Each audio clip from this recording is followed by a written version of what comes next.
Good afternoon, everyone. Welcome to the next episode of JD Edwards and Innovation. Today I have Larry Furino in from ACBM Solutions. He will tell us a bit about his ideas on the future of JD Edwards, the future of technology, and of course also on his product, JD Accelerator. So, welcome, Larry. Welcome. I hope you're doing well today. Thank you, Jack. I'm doing well. How are you?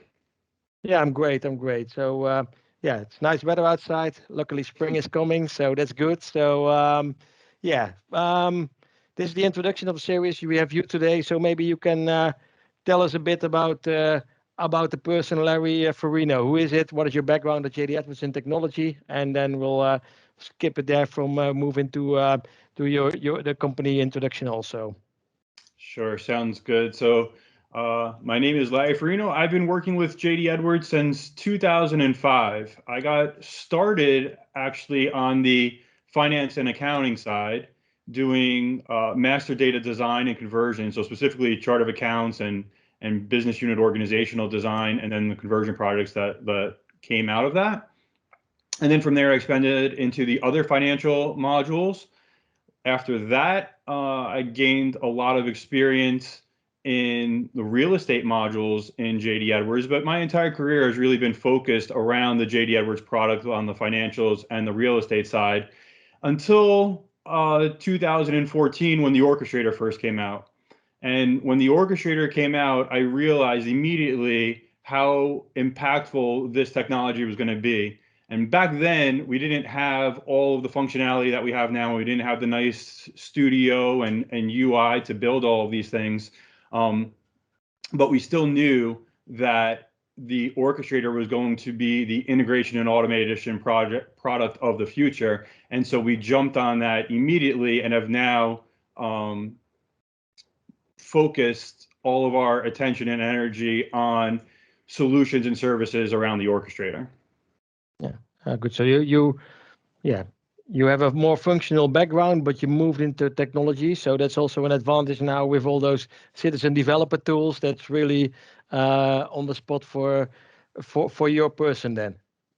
Absolutely. I mean, that's the beauty of the tools like the Orchestrator, is that you can have someone like me that's not a developer, but now we can do the previously developer-only type tasks, and that extends certainly beyond just the Orchestrator. Although the Orchestrator is the epitome of that, but it's a similar situation with form personalization, form extensions, Cafe One, pages, all this great functionality that we're getting now in JD Edwards. Yeah, yeah, indeed. Good, good. Yeah, that's your personal introduction. Maybe some background on ACBM Solutions. Sure. So as I mentioned, I personally got started with the Orchestrator back in 2014. And when I realized how powerful it was and that that's what I wanted to dedicate my career to, I founded ACBM Solutions to be the company or the trusted partner that brings those sort of services and products to JD Edwards customers. And so we started out with the IoT fleet solution, which was a way of integrating vehicles and construction equipment to JD Edwards with the Orchestrator. And from there, we've expanded our services and products beyond that. So after our IoT fleet solution, we then started creating Orchestrator training, an Orchestrator training program. After that, we offered Orchestrator consulting services. And then one of the other things that really came out of the Orchestrator training was a need for users to call orchestrations themselves. And so we developed a product to call orchestrations from Excel. And that product gives the users the ability to call orchestrations in a supervised mode versus how the Orchestrator is sort of intended to run, which is in an unattended mode, meaning it runs on a scheduler or is invoked from a third-party application. So with our JD Accelerator product, we're now also able to give users the ability to call orchestrations over large data sets and give them the power of the Orchestrator in the familiar Excel interface. Yeah, that's great, and we'll see that later in this interview. So yeah, thanks for the personal introduction and the introduction on ACBM. Next question I have is, yeah, we discussed a lot about technology. if you look forward, it's always good to see what will coming in the next number of years. So say 10 years. So what do you think? What would be the technology would have a bigger impact on the whole IT landscape in the next 10 years? So I think we're in a little bit of a transition period at the moment. I'm seeing a lot of adoption of cloud services, which is really important. And I think cloud initially got a little bit of a bad rap because people were thinking, they were skeptical of it, right? They were thinking that that there wasn't something in it for them. But in reality, as more and more people adopt, they're seeing the huge benefits that come with cloud, the ability to scale instantly and very cost effectively. It's not that it's an extra expense. It's actually a cost savings when you migrate to cloud. So that, and then also automation, we see that happening now, right? And especially again with things like the Orchestrator, where you're able to find the repetitive task and orchestrate them to automate those processes. So I see cloud and automation as these two big technology movements that are happening right now and will continue through the next 10 years. But the other one that I see that hasn't really taken mainstream adoption yet is AI. And so I see AI as being the complement of automation. You know, automation is there to handle the repetitive tasks that we can define the logic, right? So you have a certain scenario and we know in a deterministic fashion what to do. With AI, it takes that to the next level. And so not only are we going to be able to handle the sort of normal occurring things, with AI, we're going to be able to handle those one-off edge cases as well. And I see the adoption of AI in conjunction with the automation that is being adopted and built out right now as a real game changer over the next 10 years. Yeah, I think you have a good view there, because indeed AI will be the possibility to add indeed the decision-making power into where the logic maybe cannot be completed as such as a one straight-through process. The things like we can do with the Orchestrator, for example, is really create processes where we know step by step. But if we want to complement decision-making steps there, which are not maybe completely logic, but more like fuzzy logic and can be this, can be that, then the AI will definitely bring an advantage in those steps. So I expect also that it will be there, and I think it's also getting more and more a commodity to call it, where we had AI years ago. You spend ages on learning the system, all the data, and now you see that also the learning part, so improving importing the data in the solution is getting easier. So it's more easy to get those things, to bring that to use and call it also as a service, as you are calling orchestrations as a service. Yeah, so that's what we will see. Great. So in the next 10 years then, where will Larry and ACBM stand? Will you have like AI offerings, or how do you see it growing for ACBM and yourself? Yeah, so we always want to be at the forefront of solutions that solve problems. That at the core, that's what ACBM Solutions is we are a problem-solving company. And we're always looking to be early adopters of any technology that helps companies and helps our customers solve those problems faster, better, cheaper. So certainly we're going to continue along with our integration and automation offerings. But I do see AI as the next generation of automation, right? So even within automation and orchestrations, you could consider that to be sort of level one AI in there, right? We have the ability to write rules and if-then statements, and that's really a decision tree, which is the most basic form of AI. And as we start getting these new AI technologies, I'm not sure whether they'll be part of Orchestrator or part of another tool, or maybe that's an extension that we ultimately build. But I definitely see AI as the next generation of automation, and ACBM will definitely be at the forefront of that. Yeah.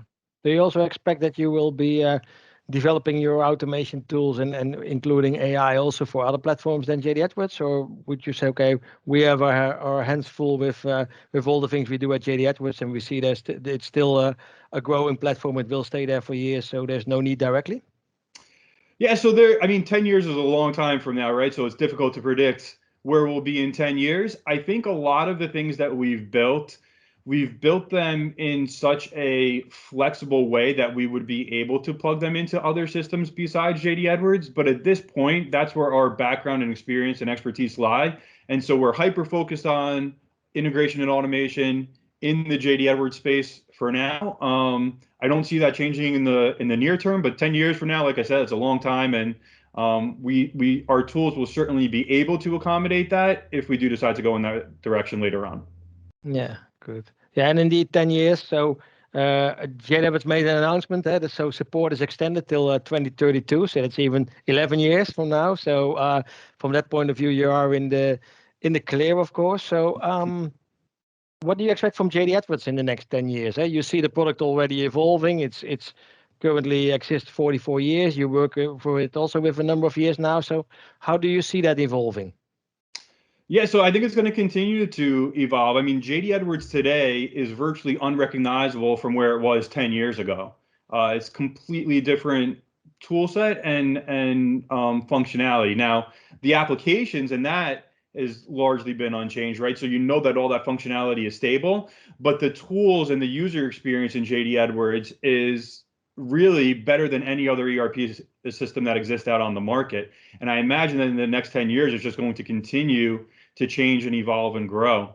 In terms of the JD Edwards customer base, I think what we're starting to see is a more focused group of JD Edwards customers. You know, JD Edwards is of course known for its manufacturing and job costing capabilities, and I think that's the area where JD Edwards will continue to specialize and grow. And so I do think that there will be growth in JD Edwards over the next 10 years and certainly well beyond that.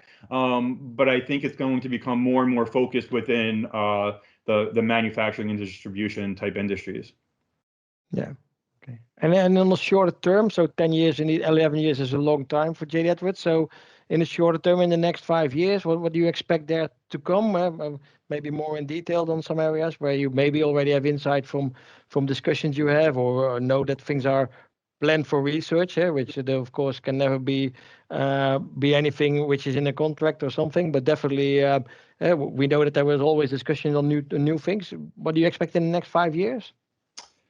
Yeah, so I think the biggest change that I think we're going to see in JD Edwards over the next 5 years is the ability to offer JD Edwards as a SaaS product, right? And I don't think that that's going to necessarily come from Oracle and JD Edwards, but I think we're going to start seeing a large push from partners to give customers what they're asking for, right? Customers want a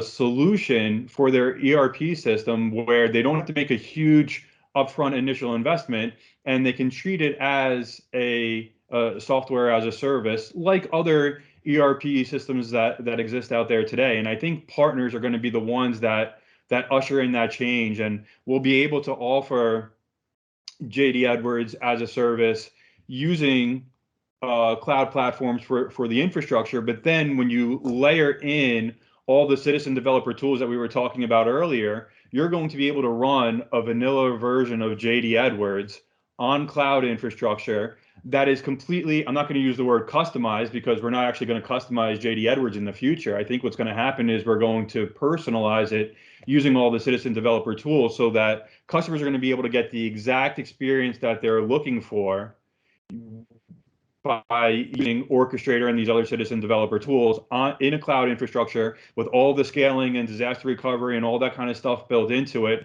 And it's going to be provided by partners that are taking that traditional JD Edwards infrastructure and providing it to customers. So that's what I think is going to be the most significant change in the next 5 years. Not necessarily on the tool set, but I think just in the offering and in the way in which customers consume JD Edwards.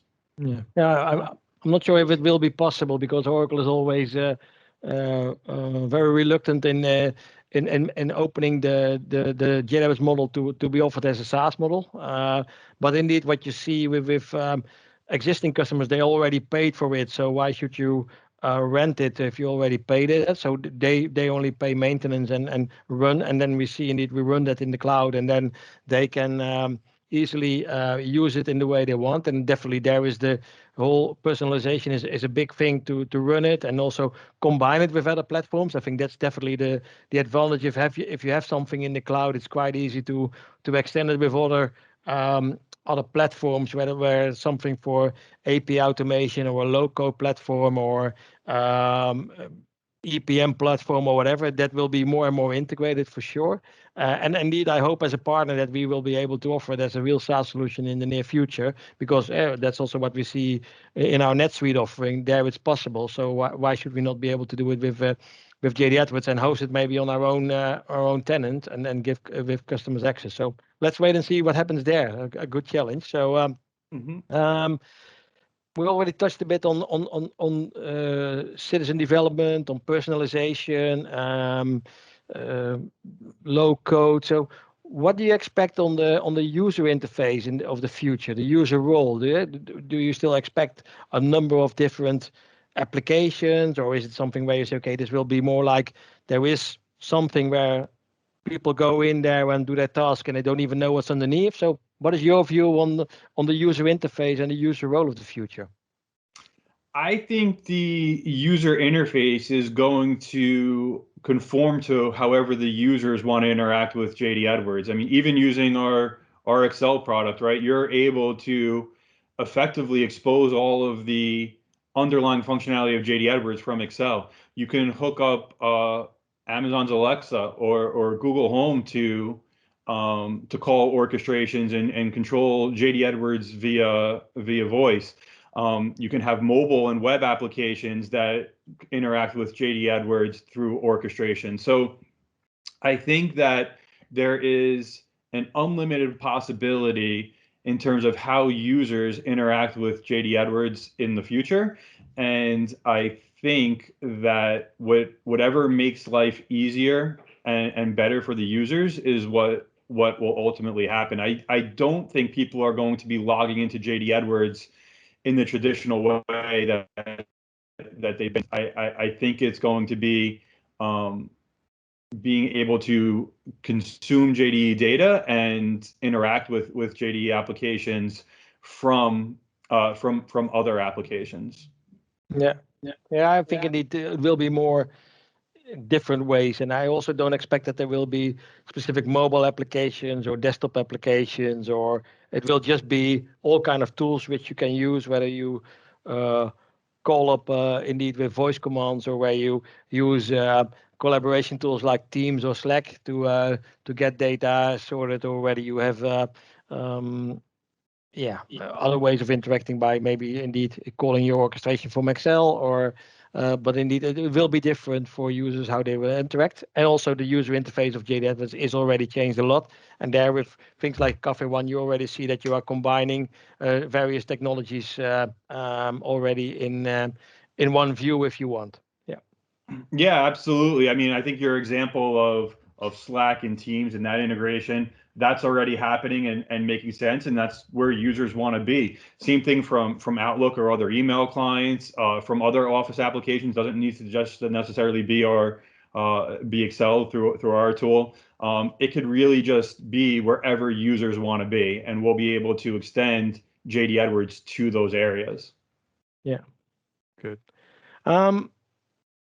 Yeah, I think I already know the answer, but what areas do you deliver solutions? So, yeah, Accelerator, but also other parts. So, is it specific for one area of JDE Edwards, or is it broader? And so, maybe explain a bit on your solutions.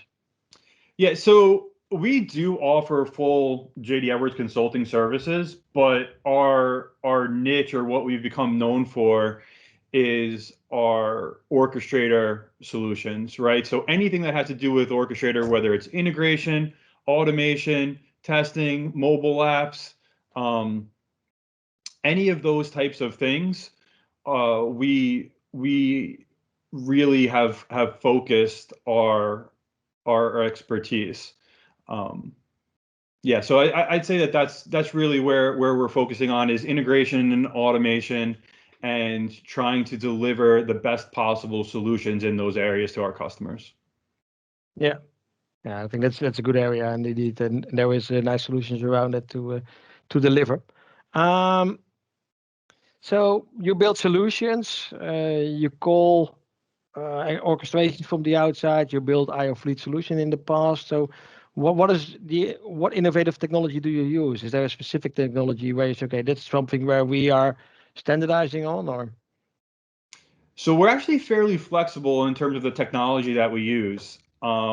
Certainly, again, I know this is sounding familiar at this. A lot of what we do revolves around Orchestrator with JD Edwards, and Orchestrator is based on REST, right? And so a lot of what we do is web services and these chatty communications where we are able to combine disparate systems with JD Edwards using REST. So in terms of the technology, I'd say everything that we do is web service based using REST calls. But outside of that, we have full stack developers that do stuff in Java. We do some stuff in .NET. And we're getting, of course, a lot more for myself, and on the business analyst side, we're doing a lot more with the no code and low code type of tools. And so I'd say we are an early adopter of no code, low code, but we do still have that expertise in the full stack development to supplement or back that up when it's needed. Yeah, but you need a full stack development to create your own solutions, of course. That cannot be completely with low code. Low code would be indeed the citizen developer tools to finish it up and to customize where you created the engine for. Yeah, but what's really cool or unique about us is that our full stack developers that are building our solutions, they'll also jump in on our customer delivered solutions. So things like orchestrations, right? So if we have an orchestration and we need to inject a Groovy script, which is a developer aspect, it's the only developer aspect of the orchestrator, we'll have our traditional developers come in and fill that gap for us, so that a business analyst is able to go and create the full solution with the exception of that one little piece, and then we're able to leverage our existing in-house development to fill that gap. So that's really, really useful for what we do. I think that's also what I see, where I think that low code has a better future, in my opinion, than no code, because with no code, that development will always need to be done around the system, where if you have a low code solution, it is really the full stack from the no coding part until the coding part. It's all in the same development environment, so it's also controlled, and that makes it much more powerful. The same with Groovy scripts. You create a script, but you attach it to the orchestration, so it is there controlled. And I think that's something where it is important that it's not coding outside, but it is part of the platform. Yeah, absolutely. I think being able to deliver 85, 90, 95% of a solution via no code tools is fantastic. But at this point in time, it's very, very difficult to have a complete solution that's entirely no code, like you're saying. And so having that marriage between no code and full stack development and meeting somewhere in the middle with that low code gives us the ability to very, very rapidly come out with solutions, but then also fill the gaps where needed. Yeah. So yeah, we talked a lot about technology. We talked about your solution. So of course, it's always better to show something. So based on your JD Accelerator tool, your orchestration knowledge, can you have a sneak preview of the things you do, and show us maybe some things you created and how it would look like?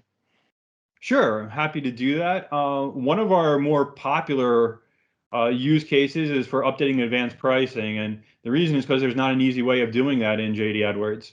And so what we've done is we've built an orchestration that can execute that function, right? It will go and expire existing advanced pricing records and then go and create a new pricing record. So I can go ahead and give a quick demo of that. We also have this and many, many other demos and use cases of Orchestrator and JDE Accelerator on our YouTube channel. So that's something else that people can check out if they're interested in other use cases.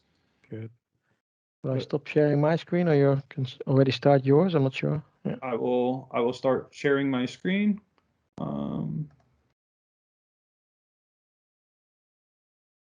Yeah, I see a screen now. Perfect. Okay, so maybe I'll start with actually the orchestration side. Yeah.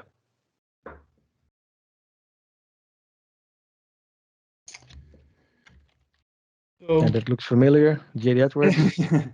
the standard JD Edwards Orchestrator Studio page. So when I log into the studio, I'm going to click on Orchestrations.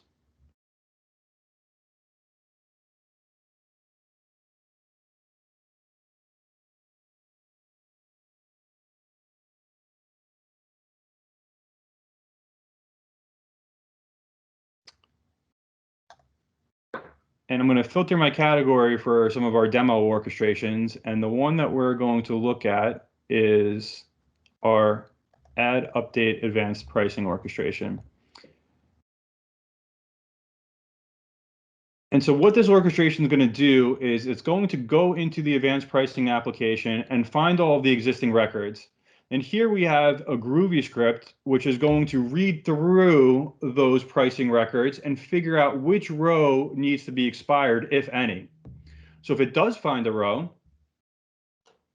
or really what this rule is going to do is determine if there is a row to update. So it's going to check the row number. If the row number is 0, that means that there is no row to update, and we're just going to add a new one. So it would take this bottom path and just add the new record. If there is a row number to update, it's going to take this true path, and all this form request does is go in and expire the existing record based on the row number that was found from this Groovy script. So fairly simple and straightforward orchestration. This is an example where we did have to put in a little bit of low code. We had to put in this Groovy script to figure out which row number to update. I will say, though, that in the newest version of the Orchestrator, you no longer need to do that. You're able to filter out those, you're able to filter out rows in grids that don't have a QBE row anymore. So that's really cool new functionality that would effectively get rid of all 3 of these steps. We would just have the update and the add new pricing row. So that would simplify this greatly. Just a quick check in JD Edwards. Let's look at the data that that exists that we're going to update and add to.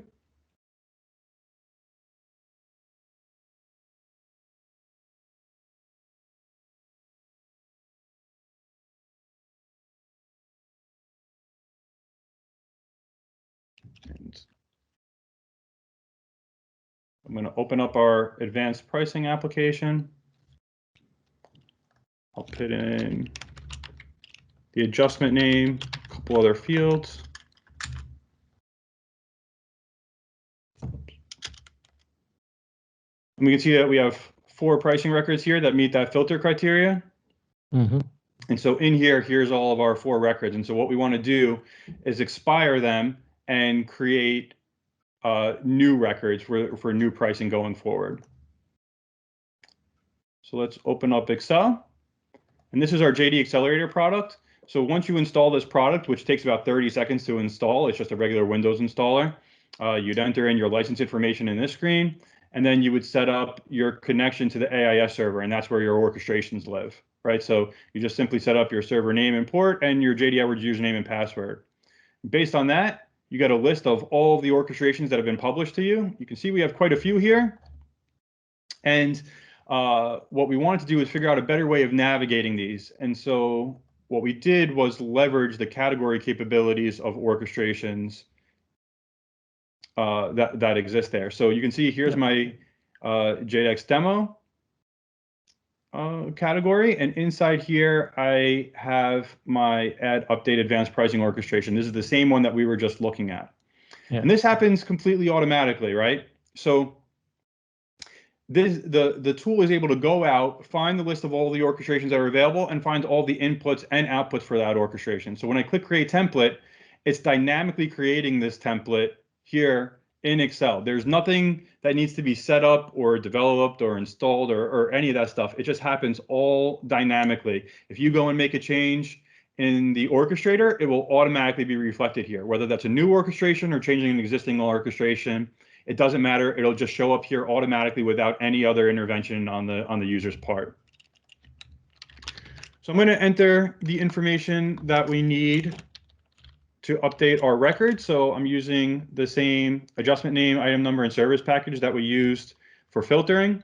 And then for the quantities, I'm going to put in 1, 10, 20, and 1,000. So in JD Edwards, we had 1, 10, 20, and 100.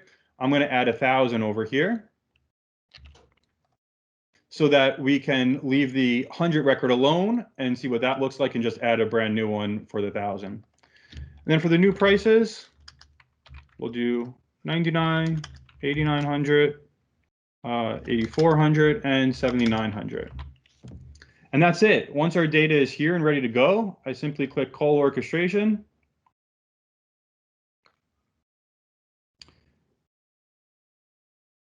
And it will go ahead. Okay. Yep, and now it's processed everything and return the data that we needed. And you'll notice here in this row number field in this column J, it's returning back what row number was updated. So for this first row, it updated the first row.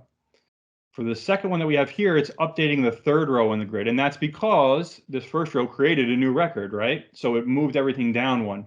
So each one here, we see the row number that got updated in the grid in JD Edwards. And this last one is 0 because there was no match on the quantity. So it just created a new one and didn't expire an existing one.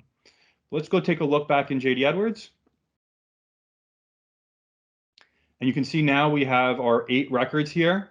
And the first record that was quantity 1 is now expired as of today's date. And it also created a new record starting with tomorrow's date with a new price. And it did that for quantity 10 and 20 as well. And then for 100, because there wasn't a match on the quantity, you see that this expiration date stayed the same. And all it did was create a new record with 1,000 as the from value or the from level.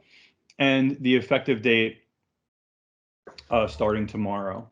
And the expired data, is it because it is today that the organization says, okay, take today's date and it's tomorrow? Or can you also, for example, do that in a future date? Or you could do it in any date that you want. So we're actually calculating this data as part of the Groovy script that's finding the row number.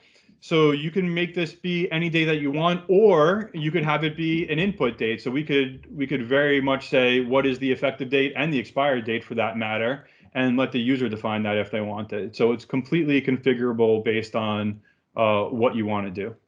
And okay, and then you need to change the orchestration a bit, and then it's working like this.